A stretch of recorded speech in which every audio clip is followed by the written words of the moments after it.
Hi everyone, Nico from Secure Corner here, and today I want to talk about the general setup of the Tosibox virtual central lock. And we will only be talking about the general settings, so all the network stuff we will be covering in a separate video, because otherwise this would be a little bit too long of a single video. And without further ado, let's get right into it. So one of the first things you probably want to do is to connect a key. For this, you want to come up to the settings tab and then click on the keys and locks. And from here in the last section, you can click on generate under remote matching. This will generate a long key that you can copy and then paste into your Tosibox key software. Once you have your key plugged into the computer, you can just head up to add a key and add a remote connection key, then paste this code and you will be connected to this virtual central lock here. Another thing you can also do is come up to lock name and then change the name of your virtual central lock. So we can type in, for example, test YouTube lock or something like this.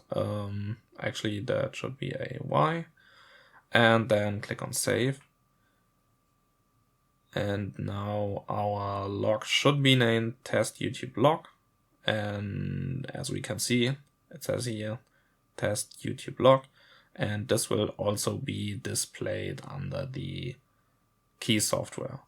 Now, under the reset and restore option, you can find the reset serializations, and this one will only reset the key and lock connections for this virtual central lock.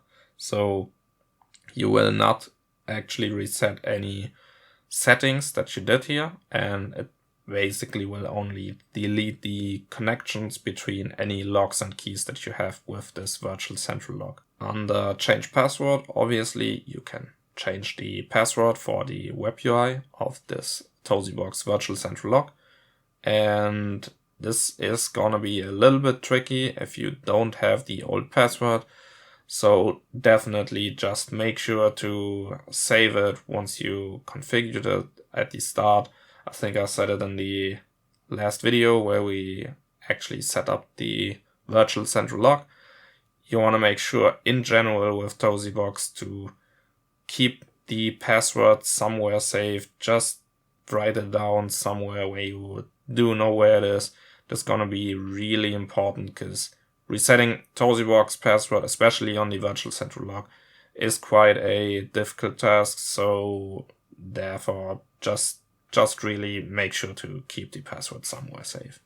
Under user management, you can add new users, so therefore that the users will not all be logged in as the administrator, but I don't want to spend too much time here, so let's move on to the next topic, which would be the reboot section. Also, pretty obviously, you can reboot the lock here, but you can also reboot the lock just from your virtual machine software, so there isn't any difference here. Doesn't matter which one you use. Software update, pretty obviously as well. If you have some problems with your virtual central lock and you do still have the access to the WebUI, then a software update will, I'd say in like 80% of cases, resolve that problem.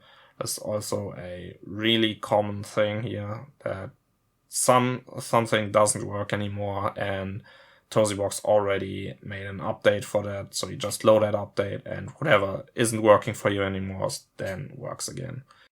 Next up we have the alerts, and what alerts are, basically there are some notifications that you can get to your email and they will tell you if there's something wrong with your virtual central lock and if there's something wrong with locks connected to this. For this, you want to type in your email provider's information here, and then you will receive emails for problems that you want to receive. So you can set a name for the sender that is displayed there. You can also use an authentication user and a password if you do need that. And you can set up all sorts of stuff. So which specific alerts you want. Do you want system alerts? If so, enable it. Do you want connection alerts? If so, enable it. If not, just don't enable it. Do you need a threshold for this? So if you do want to receive messages only if the connection is interrupted for a specific time and longer, then you can check this there.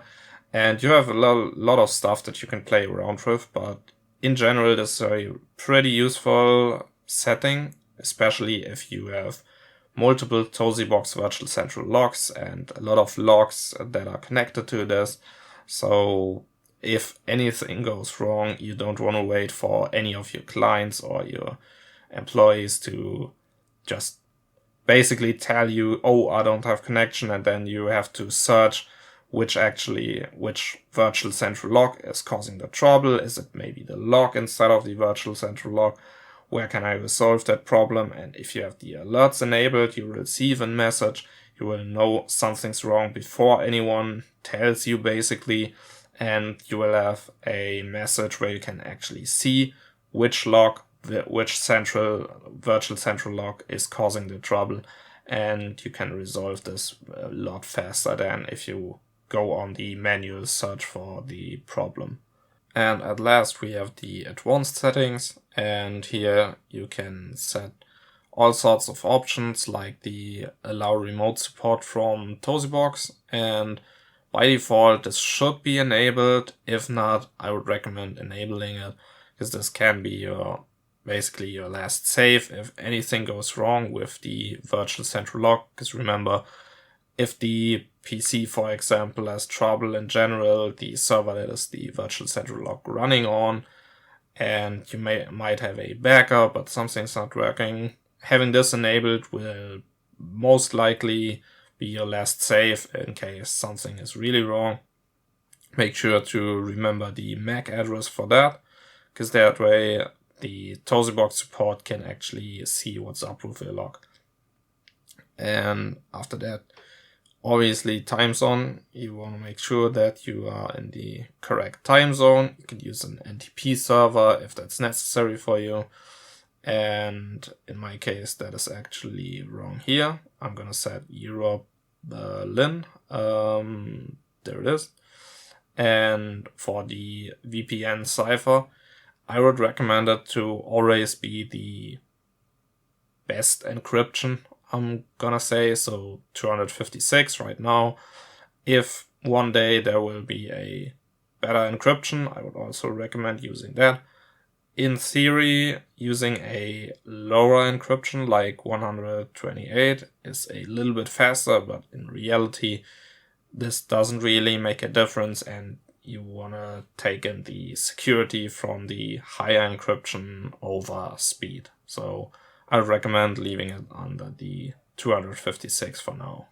Under Show Manually Added Network Devices, you can basically enable that it shows you all the devices that you added under the status page, even if they are not actually connected to the log right now, just to get a better overview. So this is obviously just optional. If you do want to see that, you can enable it. If not, you can skip this option here. And then you can set a minimum length for the password, maximum length. Would also recommend just leaving it as it is. And then we have the internet access rights. And if you don't want your customers or your clients to access the Tosibox virtual central log via a VPN connection from the mobile clients, then just check this. In my case, I don't need that, so I'm not going to do that. And with this relate Tosibox key users internet access option and the IP addresses option, you can basically change if you want your clients, your PCs, to get internet access through the VPN connection, through the WAN connection, that is. So if you want specific PCs for that, you can just leave the relate Tosibox key users internet access unchecked and type in specific IP addresses. if you want to access internet access in general through the VPN connection, then you can check this mark and all connections will have internet through the Tosibox VPN. Under LAN access settings, I would recommend leaving the option turned on, because this can resolve some compatibility problems that you might experience if you don't have this checked. And then lastly, under the WebUI access, you can enable HTTPS. So instead of using the port 80 to connect to the WebUI, you will be connecting via the port 443 to connect to this WebUI specifically. Alright, so that was it with the general settings. Obviously, we didn't go into detail with all the single options, because this would be a pretty long video if I did so. And also we will be visiting the network section of the virtual central log in the next video. So check that out if you do need help with that. And I'll be seeing you then. Bye.